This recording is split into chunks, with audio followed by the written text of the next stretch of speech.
We have winter weather advisories covering much of the mountainous areas and eastern Utah. I'll have the details.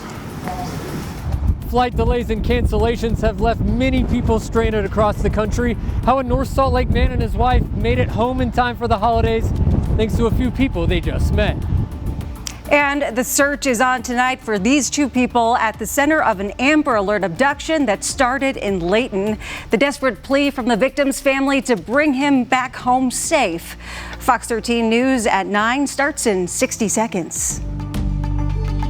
I want to get out into the community among my fellow Utahns. They're my neighbors. I like to talk to people. There's nothing better than connecting with a viewer face to face. I think if we're not there, if we're not where the story is happening, then we don't know. We want to hear everyone's voice and everyone's input. To go hear what people have to say or how they're feeling, it is the most rewarding part of the job. I get to work with you. I'm very excited about that. Likewise. Yeah. Fox 13 News, proud to welcome Robin Oginye. Your name's not hard to say. It looks It harder just looks than hard. it is. Oginye. Oginye. Yep. I really love people. I really want to connect with the people of Utah. It's a privilege to do what we do, and it's such a responsibility because people are trusting you with their stories. A new year, a new face. Robin Oginye, coming January 2nd, only on Fox 13 News, live at 4.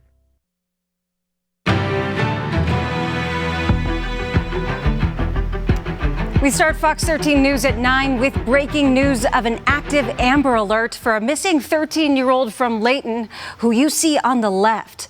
Police believe the teen may have been abducted by a 25-year-old man on the right who is not related to him. Thanks for joining us. I'm April Baker, filling in for Bob and Kelly tonight. Fox 13 News reporter Jenna Bree joins us live now from Layton.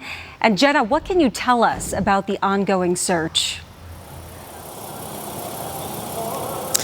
That's right, April. Layton police believe 13-year-old Evan McConney was kidnapped by a man he was talking to online, 25-year-old named Hunter Fox. I spoke with a close friend of Evan's mom who says the family desperately needs the public's help in getting Evan home safe as soon as possible. It's gut-wrenching. I cannot imagine as a parent not knowing where my child is sleeping tonight. And Beth Cooper describes Evan McConney as a handsome, brilliant young man. He comes from a very loving household, a safe environment. He's grown up with two loving parents his entire life. This just isn't one of those scenarios that he's trying to run away from a bad home. He was manipulated by someone pretending to be someone they were not. Tuesday morning, Evan's parents told Layton police their son went missing overnight.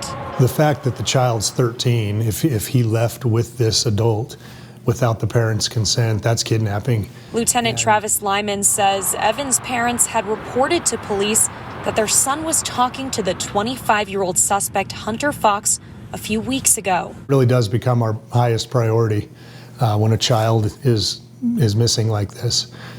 We're doing everything we can on every front to try and find him. Cooper says Fox asked Evan to bring his passport, which he did. So although police believe the pair could be here in Utah, in Arizona, or in Texas, they could be anywhere. You have an older man posing to be someone else, confusing a 13-year-old minor things that he's not aware of in life. He doesn't understand yet why, when somebody asks you to leave your house, you don't go.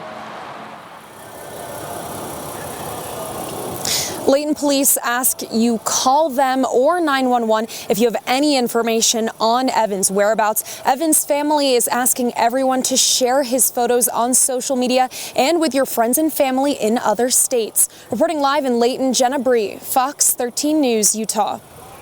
Jenna, thank you for the update. Now to a Fox 13 News exclusive. Widespread flight cancellations across the United States have led one North Salt Lake couple to team up with people they've never met with the common goal of getting to their destination safely for the holidays. Fox 13 News reporter Chris Arnold caught up with them and has a story you'll only see here. This is an experience that, for me, was very touching. It was a 2-day adventure that Spencer Horn and his wife Jana never expected. After visiting family, he says they flew from Des Moines, Iowa to Denver, Colorado on December 21st, on their way back here to Salt Lake. I have 16 notices from Southwest that flights were canceled and delayed. Stuck at the Denver airport and trying to figure out what to do next, Horn says they were approached by a woman who was on their flight from Des Moines to Denver. She says, well, what do you think if we rented a car together? And we're waiting for the rental car bus, and there's another couple, and they just start chatting with us.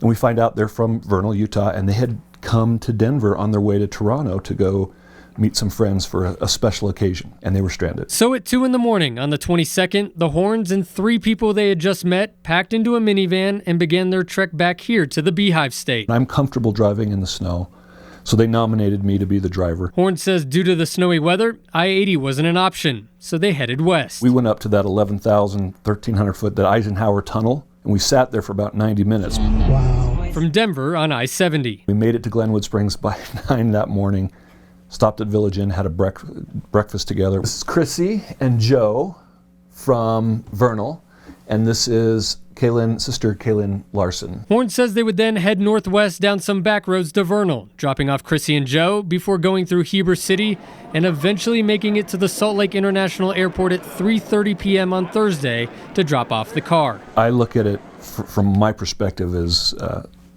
a small miracle for us.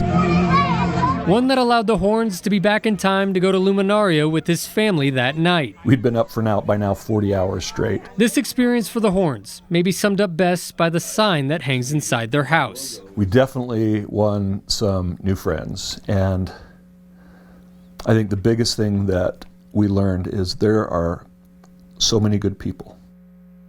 Well, even though they spent 13 hours in a car driving through a snowstorm, these strangers turned friends have formed a real bond. Horn tells me that he and his wife will actually see Larson and her husband tomorrow night. He says he also hopes to reunite with Joe and Chrissy sometime down the road.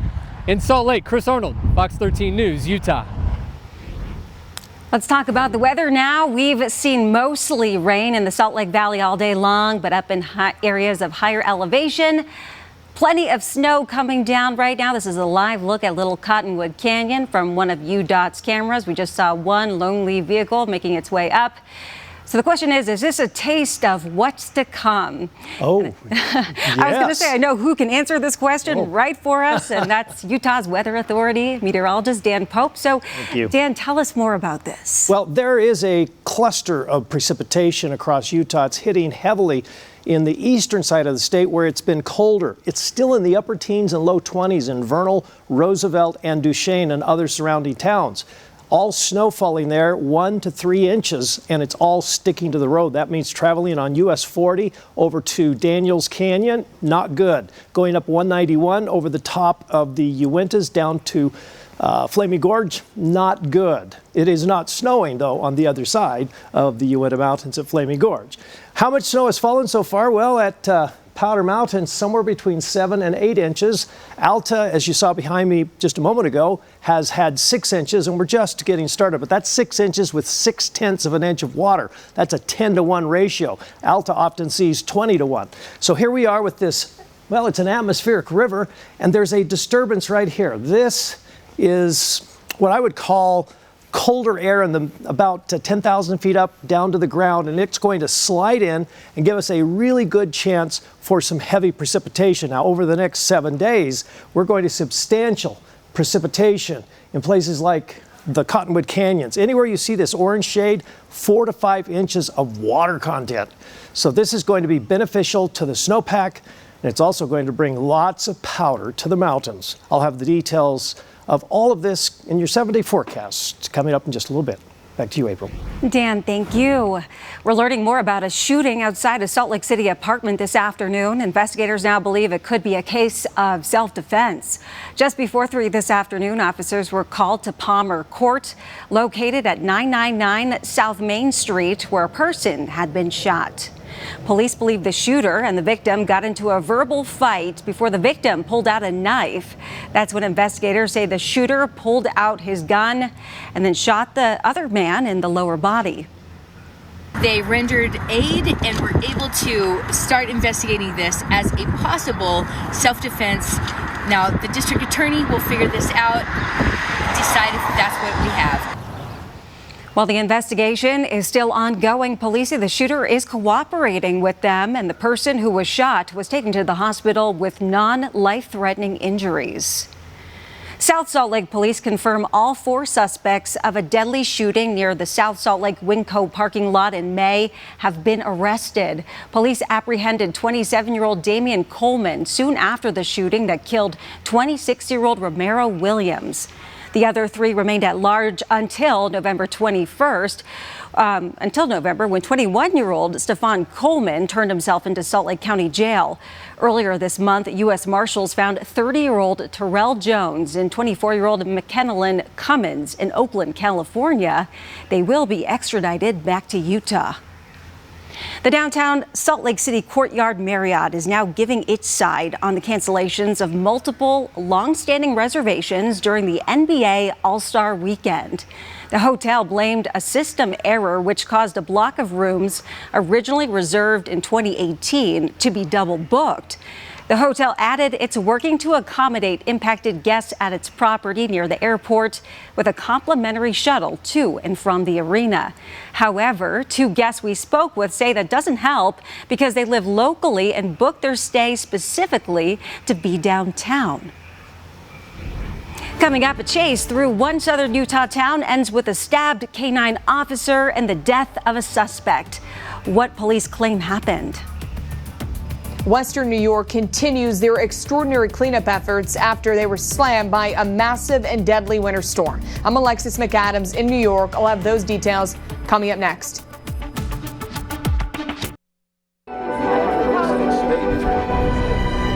Our Two Americas series focuses on the America you may know and the America you may not. We have introduced you to hundreds of Americans over the past 2 years. However, tonight we're taking you back. We're checking in on a few that have not only met their goal, they've exceeded what they set out to do. Matt Pearl has their stories. We travel all over the country to tell stories of big issues and big movements to affect change. But so often, it's the seemingly small work, the day-to-day grind, that helps produce that change. And as you'll see, some of our greatest success stories of 2022 have followed that path to major impact. Hi, Hattie. How are you? I'm good, Matt.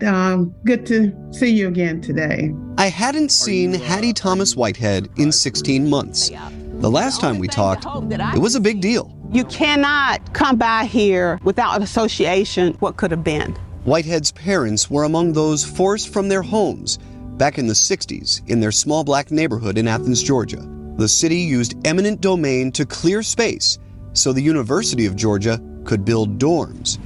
Last year, after the advocacy of Whitehead and others, the city issued a public apology and a pledge for financial payment. Apology is a strength. 16 months later, we're talking again, because what's true for Whitehead is what's true for so many we meet in the stories we tell. The work never stops. Microaggressions is very much a part of my daily life, but nothing like this. The work hasn't stopped for Bo Young Lee. After being verbally attacked near her Denver home with anti-Asian slurs, she brought her community together with an art exhibit of Asian American creators. We met her on opening night. Now she's working on a catalog. And all my belongings, everything will be safe in my bed. I'll still have a bed. The work hasn't stopped for Tom Benson and Zamita McAfee. And I was just about ready to give up, on life itself. We met each this summer, at times when they were without homes. Tom relied on resources in Chattanooga, Tennessee, Zamita in St. Louis, Missouri. In the months since, they've each found places to stay. Zamita while welcoming her daughter, Brielle. When we meet individuals and tell their stories, we catch them at singular moments in their journeys. Often those moments are triumphant, but the moments mean more when they become foundations. We were hopeful that we will reach some type of avenues of atonement. Which brings us back to Hattie Thomas Whitehead. This December, nearly 2 years after that financial pledge, the city of Athens approved a specific amount, $2.5 million, for a racial justice center and affordable housing. It doesn't take a whole lot of people to get some things done. It just takes a few people who are focused on the work and focus on it continuously. It's a good feeling. It's a really good feeling. It's hard work, but it's a good feeling. Even now, the work doesn't stop. Finding a home is the foundation for building wealth. Starting a movement is the foundation for expanding it. For Whitehead, securing financial atonement is the foundation of ensuring it gets spent as it should. It's a reflection of what we find in the places we visit. There are so many people making the choice and doing the work to make their worlds better. Hopefully we'll get to graduation one day. Hopefully we'll get to graduation. We'll cross the finish line and we'll be able to celebrate. But right now we're not. We're not. And we're going to continue to focus on the work. I'm Matt Pearl. Making national headlines, officials in Buffalo, New York are cracking down on drivers in the city as extraordinary cleanup efforts continue. The move comes as emergency crews work to clear the streets and assess the damage and lives lost following the historic and deadly blizzard. Fox's Alexis McAdams has details.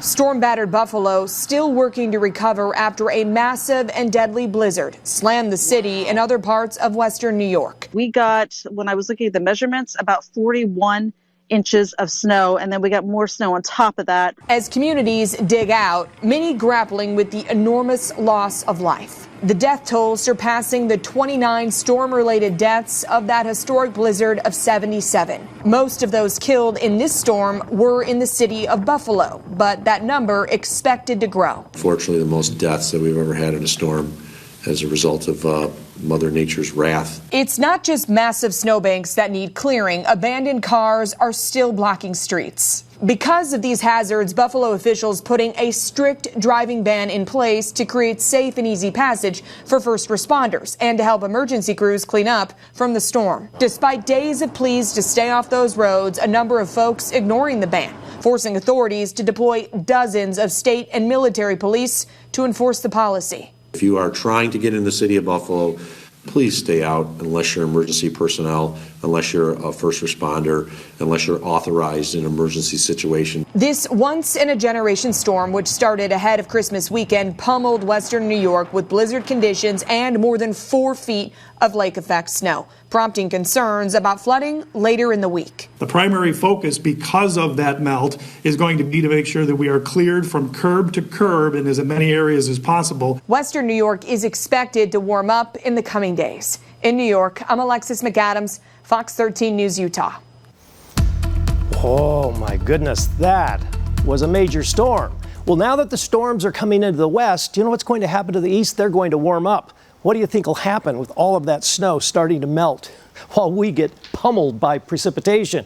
We have an atmospheric river slamming into Utah right now, snowing all the way across the backside of the Wasatch Plateau, the SR10 area. We're talking about, I'm trying to think, Price and down to Huntington and Castledale. All of these areas are getting snow. It is sticking to the ground. US 40 from Vernal to Duchesne and all the way over to Daniels Summit and Daniels Canyon getting snow. It looks to me like we are seeing as much as snow levels can drop down, or dropping down to around 6,100 feet right now as it is snowing at Silver Creek Junction and also at Kimball Junction on the Park City side of things. Now there's a disturbance right here, and this is a cold front. This is going to drop the snow levels to the valley floor. The thing is, by the time it moves through and by the time it's over with, most of the precipitation will be moving through the area. So I think valley areas aren't going to see a lot of snow, but the benches could see several inches tonight and tomorrow morning before things start to improve a little bit in the afternoon, and then they'll start to go downhill after that. 49 right now in St. George. Salt Lake City has a temperature of 44. Out on the West Bench, though, it's in the upper 30s. So temperatures are already starting to fall in the bench areas of Salt Lake City. Here's our storm system now moving through the region. As we look at it tonight, here's that little disturbance coming through. This is tonight. Then through tomorrow, just scattered snow showers. Not a lot of accumulation in the valleys, but definitely snowing in the mountains at times. Very heavy snow because it'll be the lighter, fluffier snow under the cold regime. On Thursday, cold air in place, but a dry, mostly dry day, some sunshine mixed in. Friday, though, here comes the snow. Snow all day long, and then it tapers off and maybe even mixes with a little bit of rain on Saturday in the valleys, but again, heavy snow in the mountains. All day snow Sunday, heavy at times, and this could cause travel problems. We get a little break on Monday. Tuesday, a weak storm moves by, and then Wednesday, here's another atmospheric river. Look at that thing, just pummeling, again, southern Utah with more rain and snow across the northern part of the state of Utah. So winter weather advisories in the mountains right now and across the Uinta Basin. You should be very careful on SR10. Lots of precipitation across the state. Anywhere you see these orange colors right here, that's 5 inches of measurable precipitation or more. That would equate to 6 to 8 feet of snow in the mountains over the next 7 days, right in this region here. So very, very impressive snow totals. Salt Lake City will be 38 tomorrow, chance for snow tapering off a little bit in the afternoon. And St. George, 7-day forecast, rain, showers, both Wednesday, Friday, rain Saturday, heavy rain Sunday, more showers Tuesday, Wasatch Front. We have the off again, on again, rain turning over to snow. Then Friday, snow. Showers of rain and snow Saturday, snow Sunday, and again Tuesday. And like I said, hard to see any end in sight with this very wet weather pattern. April? Dan, thank you. Kwanzaa celebrations continue tonight in the Beehive State. We'll take you to one in Ogden and explain the significance behind the remaining 5 days of the African American holiday. And the Hogle Zoo showed its quieter side today. We'll explain why the Salt Lake attraction made that change for visitors. That's ahead. The holiday season continues in Utah as people celebrate Kwanzaa. Tonight, people are enjoying the festivities at the Second Baptist Church in Ogden. Kwanzaa celebrates African American culture from December 26th to January 1st. It was created by activist Maulana Karenga. During the holiday, communities organize activities around the 7 principles, including unity, self-determination, responsibility, cooperation, purpose, creativity, and faith. We try to get it out in the community a couple of times to give people an opportunity to come and enjoy and learn. And one of the other things that we do as a part of the Kwanzaa celebration, we talk about history and culture. In our home, the holiday culminates in a communal feast called Karamu, usually on the 6th day. And the Hogle Zoo offered a quieter experience than normal today, but for some, it's exactly what they needed to enjoy the animals. As part of the zoo's first Neurodiversity Celebration Day, workers reduced flickering lights effects and lowered the volume of the ambient music, created quiet rooms, and offered sensory-friendly activities and educational demonstrations throughout the zoo. Neurodiverse individuals are sensitive to high noise levels, visuals, and smells, and can become easily overwhelmed. If the zoo can do just little things to make your experience better, we love to be able to offer these different days throughout the year. We have been able to go up and see all of their favorite animals, and they've liked talking to the keepers that are available, and they've been asking questions, and they get to sit and watch them play, and they've been very active today, the animals, so they've been loving that. And the fun didn't stop once it got dark. The zoo offered a quiet night Zoo Lights event. A police canine critically injured and a man fatally shot by officers in Hurricane last night. What we know and how the canine is doing. Flight cancellations across the country impacting people here at Salt Lake City Airport. We speak to families who are trying to deal with these issues and what they're doing to get back home.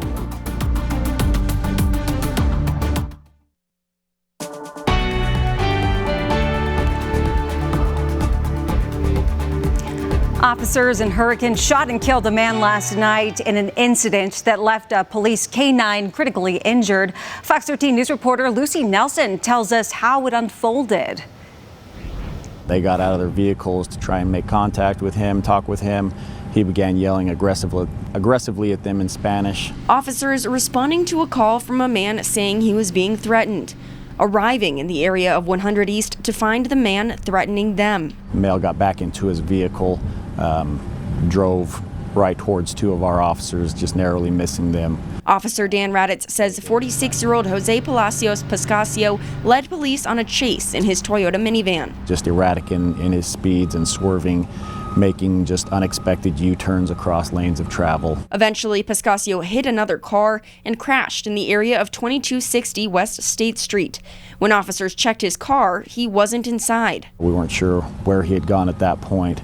A short time later, we got a call from this neighborhood here, the 2460 West, 250 North area in Hurricane, from a family stating that an older mid-40s Hispanic gentleman only speaking Spanish had just walked into their home. Officer Raditz wouldn't go into much detail about what happened inside the home, but says the family of four was able to get out of the house safely. When they entered the home, they had our K-9 officer Rico with them. Ultimately, our K-9 officer was stabbed in the neck, and then the suspect was fatally shot. K-9 officer Rico hanging on, surviving the drive to an emergency veterinary hospital in Las Vegas with the help of a blood transfusion from K-9 officer Enzo from the St. George Police Department. We are happy to report that he is in stable condition now, still awaiting a couple more surgeries. His status is much improved from last night to today. The department praying for Rico while processing Monday's events. There's just no telling, what's around your corner. In Salt Lake City, Lucy Nelson, Fox 13 News, Utah.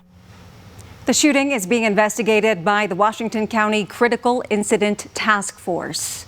And a woman is dead and several children are hurt after a crash on Highway 40 near Strawberry Reservoir this morning. These were the conditions on that stretch of road around the time of the crash, snowy with very low visibility. Utah Highway Patrol tells us a sedan crossed into oncoming traffic and struck the SUV head on. The sedan driver was killed. In the SUV, one person suffered serious injuries but is expected to survive. Multiple kids suffered minor injuries. And in Weber County, two cars crashed on Trappers Loop this morning. One of the drivers was stuck in their car. Weber firefighters pulled that person out. No word on their condition. Weber Fire District says the road was icy at the time and they requested a salt plow to come out. Now to a story developing across the country. Thousands of people are stranded after flight cancellations. Fox 13 News reporter Mythili Gooby spoke with a family trying to get back home to Utah and a family who's stuck here. Pretty stressful person here. At airports across the country, Chaos. People like Brian Barrow are just trying to get home. Southwest sent an update about our flight. When I opened the email, it's a cancellation. Brian and his family live in Tooele County. They were in New York City on vacation, trying to come back home Christmas morning. And I'm checking every airline as the Southwest customer service rep at the desk is trying to figure out what they can do, which is ultimately nothing. Brian says after hours on the phone and trying different options, they were able to rebook with American Airlines to come home Wednesday, 4 days after they were supposed to. The flight that we ultimately picked, it's just over $500 a person for the four of us, so just over $2,000. The hotel stay for the additional 3 nights, we're looking at about $1,600. Plus food and getting around the city, and this is without knowing if Southwest will reimburse them for any of it or for the flight they booked initially. We're missing family events. So yeah, the stress was there. I'm not going to lie. Jonathan Rendon and his family are in a similar situation. They were visiting Salt Lake and are trying to get back home to Texas, but their first flight Wednesday morning from Salt Lake to Vegas was canceled. We're going to have to drive to Vegas now. We met Jonathan at the rental car area while he was trying to get get a car. From what I know of, they have like no cars here right now available, so it's going to be tough. So I'm on the phone right now with my current rental company to see if I can change my drop-off location. So far, he still has the second flight from Vegas to home, but is worried Southwest could cancel that too. So we still have a 50-50, you know. They basically compared it to playing the slot machine. So, you know, you don't really win on those. Brian and his family are supposed to be on a plane Wednesday and are just crossing their fingers that they'll make it home. They have checked in for their flight and are just waiting to be on that plane. At the Salt Lake City International Airport, I'm Maithili Gobi, Fox 13 News, Utah. Coming up, another holiday celebration is coming this weekend. We asked the doctor how to ring in the new year safely. Heavy snow continues to fall across the Uinta Basin and down the SR10 corridor. We're getting very slick roads in those areas, and the canyons as well as mountain passes are very slick. Why the snow level will come down and how much snow you can expect coming up. An update now to a story we brought you as breaking news on Good Day Utah this morning. Salt Lake City police have released the ages of the 3 people that were critically injured in a crash in the Rose Park neighborhood overnight. They include an 18-year-old female driver, a 41-year-old male driver, and a 61-year-old female passenger. Police say all 3 remain in critical condition. The 2 vehicles crashed near 6th North and 9th West just after 10:30 last night. Police are still investigating whether or not alcohol played a role in this crash. This weekend, people all over the world will ring in the new year, but those celebrations come with some inherent risks. This morning on Good Day Utah, we sat down with Dr. Philip Ross, Mountain Star Healthcare's Chief Medical Officer, to discuss some of those risks and ways to avoid dangerous conditions. Doctors say some of the biggest risks can be avoided simply by never combining alcohol with fireworks or driving, as the chances for accidents increase quickly when drinking is involved. At 0.05, compared to a sober, zero alcohol content, you have about 36% increase in risk of getting in a car accident, all right? At 0.08, which is the rest of the country, it's a 169% increase in risk. Here's an interesting tidbit about Utah and the legal limit for drunk driving. While Utah was the first state to lower it to 0.05, this isn't the first time Utah has done this. In 1983, Utah was the first state to lower its blood alcohol limit from 0.10 to 0.08. It took nearly 2 decades for every state to follow suit. Still ahead, more adults have a newfound interest in toys, such as remote control cars. Still ahead, how toy makers are now taking notice. I'm Andrea Urban, and the Utah women's basketball team is one of 6 unbeaten teams in the country. And I talked to head coach Lynn Roberts to find out what is working with her team's success. Plus, we're going bowling. Utah State played in the First Responders Bowl today against Memphis. Highlights from Dallas coming up in sports. Towards the end zone, and it is. Now to a breaking news update. Layton police are revealing more details about the suspect in the ongoing Amber Alert abduction that took place late last night. Police say the suspect in this case, the man that you see on the right, has been officially identified as 26-year-old Aaron Zeman of Arizona.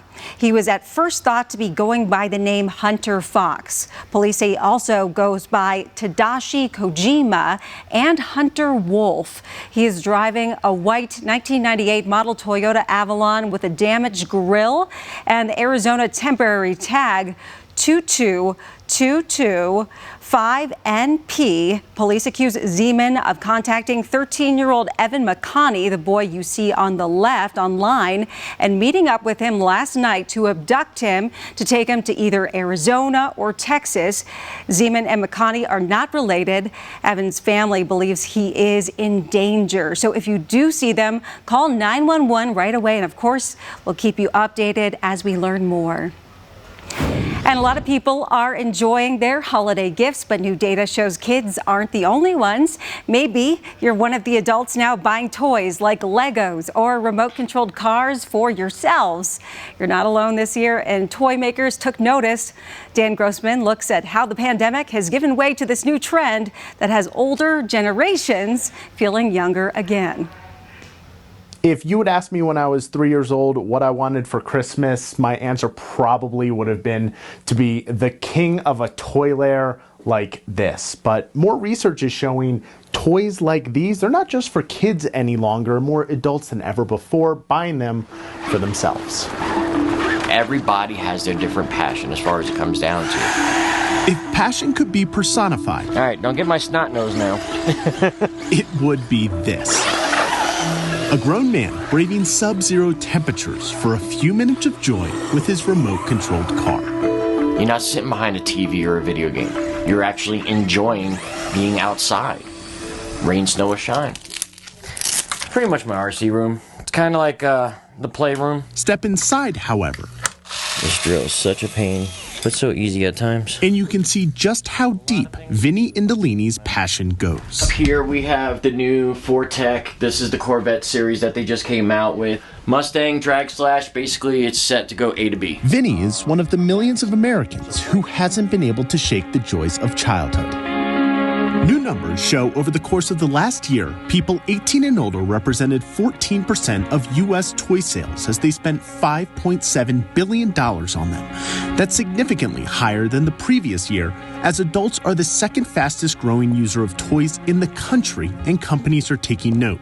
In October, McDonald's launched adult Happy Meals, and other companies are spending more marketing dollars on older age groups. Just in trucks alone, I probably got about 15 grand invested. Just in trucks, not including batteries, parts, hours, paint, none of that. Vinny has been at this for years, but the pandemic accelerated the growth of what some are calling kidults. It's a lot of fun. As people spent more time indoors with time on their hands, brands like Lego and Build-A-Bear started targeting adults as they rekindled old passions. Today, 40% of Build-A-Bear sales come from adults and teens, up from 20% in 2012. These things take a beating, that's for sure. It's a growth Vinny has seen firsthand. We're going over here to my car to pull some of my cars out of my trunk. His wife, Stacy, got into the passion 7 months ago, as she now boasts a collection of 9 RC cars herself. Was like a grown man, hey, okay, you know, everybody has hobbies, that kind of thing. And then he took me out and I did my first run on his car and I loved it. I was like, oh, this is fun. Like, you can have so much fun. There's so much to do with it. I'll never outgrow it. I mean, we got guys that come with us to Wheel Park. I mean, 50, 60 years old, 7 years old. They love it. It gives them something to do. Pursuing passions creates happiness. And for people like Vinny Indolini and his wife, that's something that will never go out of style. Every day I get to, well, I'm going to go race on the street today. I don't have to go to jail for it, so that's a bonus. In Denver, I'm Dan Grossman. Okay, I admit, I play with toys too, but mostly drones. Those are my favorites. 2 drones, that is. I have a Phantom Pro 4 Plus DJI and also have the Mini 2. Fun drones. And they would not fly well today. This would take them away. 103 miles per hour on the Central Wasatch Peak, 79 in Sandy. Oh my goodness. 79 also in Sherwood Hills. That's on US 89 going over the top of over to Logan, over the top of Sardine Summit. And Lake Point picked up 64 and Holiday 57. Salt Lake Airport had 54 mile per hour winds. And all of this is because of the what we call atmospheric river. They've classified this as a category 4. There are 5 categories, 5th being the worst. So this is a really big atmospheric river, and there are several more out there that'll be classified between 3 and maybe 5 coming in the next 7 days. There is a disturbance right here. There's kind of a cold front, so as this goes by, temperatures will drop tonight. That could cause bench areas to freeze. So the water that's been falling today could turn to ice, especially on the bridges and overpasses, and there could be some snowfall. I'm thinking 1 to 2 inches in the bench areas, maybe up to 3 or 4 in the Olympus Cove, some of those higher bench areas like Suncrest and certainly more snow in the mountains. But here it comes. It looks like it's fairly active. Might even be some heavy cells from this moving into Ogden now and Logan. Snow levels starting to drop. Right now in St. George, 49. Salt Lake City, 44. So we've got a ways to go before we see that snow level drop to the valley floor, but it's around 6,000 feet. Here we go. Here comes the storm. It's giving us snow tomorrow. Then it will shift into a more of a partly cloudy to mostly cloudy day Thursday, followed by snow on Friday, which will mix with rain on Saturday. Here comes this atmospheric river. This is the second one. It moves in, brings snow to the north in Salt Lake City on Sunday. Mix of precipitation in the southeast. Another atmospheric river. Look at how big this thing is. This is a 5. This is a Category 5 atmospheric river right here. It's going to slam California. When it moves into Utah, there's going to be snow on Wednesday and snow on Thursday. Could mix with a little rain in the lower valley floors. And again, very, very active weather pattern.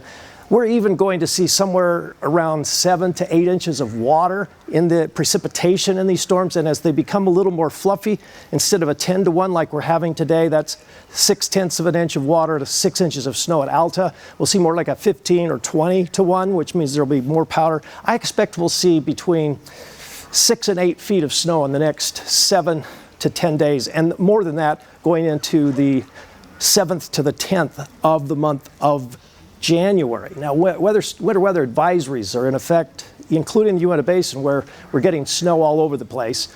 And you can see the high tomorrow, only 38, so it'll be cooler tomorrow due to the snow. Heavy snow in the mountains in the morning. It should taper off by afternoon, though. 24 in Vernal, we just are not warming up much. 51 and some showers in St. George tomorrow. Showers again Friday. Rain Saturday. Heavy rain Sunday as that next atmospheric river moves in. And Tuesday, more showers. So rain, snow, showers mixing with all snow and then turning to what we would call more of a partly cloudy weather pattern. Oh boy, computer just jumped. Sorry about that. We're going to see more snow on Sunday and more snow coming up on Tuesday. So 1, 2, 3, 4 atmospheric rivers coming in. That's all. Utah State football managed to finish the regular season at an even 6-6, but it wasn't easy for the Aggies, losing 4 straight in September and dealing with season-ending injuries. USU was able to turn their season around and become bowl eligible. Well, today was the day, the Serve Pro First Responder Bowl against Memphis. Utah State using 3 different quarterbacks today in Dallas, both teams with 6-6 records. Let's start in the second quarter. It was a game of field goals before Memphis scored not 1, but 2, actually 3 touchdowns in the second quarter to put the Tigers up 24-3 at the half. Now to the fourth, where the Aggies were able to find the end zone, Bishop Davenport taking his time. He connects with Brian Cobbs, who takes it 44 yards to the house, hoping that this would give Utah State some momentum, but Memphis was firing today, scoring 2 more times before the end of regulation. This was a 48-yard run the other way. Tough ending for Utah State after battling to get to their 6 wins. USU falls 38-10 to Memphis, and they finish the season 6-7. And there's a basketball team up on the hill that is making waves across the country. The Utah women's basketball team ranks 11th in the newest AP poll, which is their highest AP ranking that ties with their 1998 ranking. Plus, the Utah women are just one of 6 teams in the country who remain unbeaten at 12-0. But wait, there's more. The Utes are 2nd in the country in scoring and assists. I mean, the list goes on. I had an opportunity to chat with head coach Lynn Roberts today about her team's success. The offense has been fun. I think, it's a lot of variables that go into why is it so successful right now. I think, one, talent. You can create shots all you want as a coach, but players have got to make plays. Buy-in is at a peak right now. Like, they'll do what we're asking to do, which is amazing. We call it just play Utah basketball, which is create shots for each other, and it'll come back around. It's very karmic in that way. At the end of the day, Andrea, it comes down to people. Life comes down to people, who you surround yourself with, who you're working with. I've got an incredible staff, and the players that we have in our program now are just incredible kids. When it all is said and done, it doesn't matter what you're running on either side of the ball. It doesn't matter who you're playing. You have to have good kids, and I've learned that through the years. And today, University of Utah Athletics is mourning the passing of former men's basketball star and athletics director Arnie Fernan. He passed away this morning at 97 years old. Fernan was one of the most decorated players in Utah men's basketball history, the only four-time All-American in history of the program, leading Utah to national championship titles in 1944 and 1947. His jersey number 22 is retired by the university. Rest in peace, Arnie Ferrin. Long life for Arnie Ferrin. I know. You just, especially if you can rack up all those accolades, it's a lot of success. Yeah, you and I will probably strive to get there. April and Andrea, just rack them up. All right, thank you, Andrea. We appreciate it. We'll be right back. Well, it is a blustery night out there, so hang on to your hats. High winds. Yep. So be careful out there tonight. Thank you for watching Fox 13 News at 9. Quick Cast is up next.